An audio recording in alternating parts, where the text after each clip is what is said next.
Thankful to be here today. Obviously, there was a storm in Columbia and Jeff City when we were trying to fly out. And, appreciate our pilots risking all of our lives to get here today so that we could meet with the media. So I hope y'all will ask some good questions because we feel fortunate to be on the ground. Coach, coming into this season, I don't think the expectations for the Tigers have ever been higher. How do you guys go about managing those expectations and making sure that the goal stays the same? It's very easy. Expectations are external, standards are internal. And we're not really worried about outside expectations of us. We're worried about the standards that we've created within the building. And I attribute Ryan Russell for developing an elite edge standard with the way we operate on a daily basis. We clearly have a standard of what our goal is for our program, which is chase two dreams, develop an elite edge, and play for championships. We have 4 core values that are standard: always compete, build trust and respect, do more than what's expected, enjoy the journey. And if we'll stick to those standards, then we'll have the success we want to have. If we're worried about outside noise and expectations, external factors, then that's a recipe for disappointment. I was asking Brady about obviously people's decision to stay in Missouri and represent their home state. He was talking about the impact maybe last season had on choosing Missouri. What kind of impact do you feel like that season had? Yeah, I think it just restored the pride in the black and gold. It restored the pride in the state. I spoke about this on the main stage.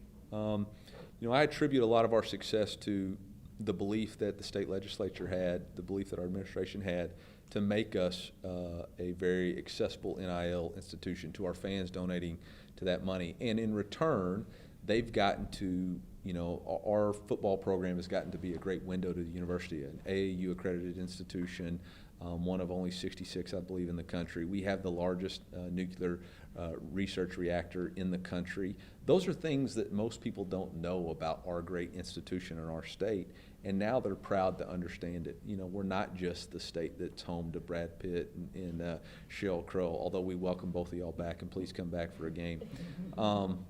We want to understand that we are a great education, we're a great state, and hopefully our football programs restored that pride. Coach, you've had players like Cody Schrader, obviously Cassell. You had Luke Bauer had that fake punt moment last year. When the NCAA is talking about limiting roster sizes, for one, how do you feel about that and potentially walk-ons, not being a part of college football as much anymore? And then secondly, how does that impact recruiting high school players since they're being limited roster spots? Yeah, that's one of the most complex issues I think that's occurred. And you're talking to a guy who faced COVID, NIL, transfer portal, unlimited transfers.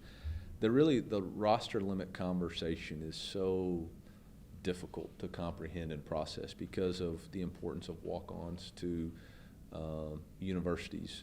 To me, a walk-on is the exact replica of the American dream. Somebody who believes in themselves, bets on themselves, is willing to put in the hard work in hope of a reward, and when you earn it, you earn it. And that's the story of Cody Schrader and Luke Bauer and Chris Cray and Logan Muckey, all guys that have worked really hard to earn opportunities. And so hopefully in this new settlement era and whatever we figure out, there'll still be a place for the American dream to occur within a football program. Eli, has SEC settled on a number of what that roster cap would be? We have not. There was a lot of discussion down in Destin about it, but now it's really in the hands of, I believe, the conference commissioners and the lawyers. So I think it's something that has to be accepted by every Power 5 conference commissioner. So there's discussions that are much higher level than me on that. Is there a number you're comfortable with? Like, no more walk-ons, but we can live with X. Yeah, we've been very stern within the SEC that 110 is a number that we feel very strongly about. A big rivalry that returns this season is Missouri and Oklahoma, obviously dating back all the way to the Big 8. They faced off 96 times in the program's histories. What do you see coming with meeting 97, and what does this rivalry returning mean to college football as a whole? Yeah, this summer I read Respectable Roughnecks, which is the story of the 1960 Missouri football program, and really didn't understand a lot of the history of Mizzou football until reading that book and understanding the rivalry with Oklahoma in the Big 8. And so excited for our fan base to get to go against them again. Obviously, Oklahoma's had a tremendous amount of success against our university, and so obviously we're a lot different than we were in the past, and so it should be a fun, unique challenge. When you look at the leaders that obviously departed after last year, Darius Rollins and Cody Schrader, how do you expect to see some guys, step up, and is there anyone specifically you're looking to maybe step up into that kind of role? Yeah, honestly, I think that's the question that is the most challenging for us to answer, because we lost some immensely talented players. There's no doubt about it.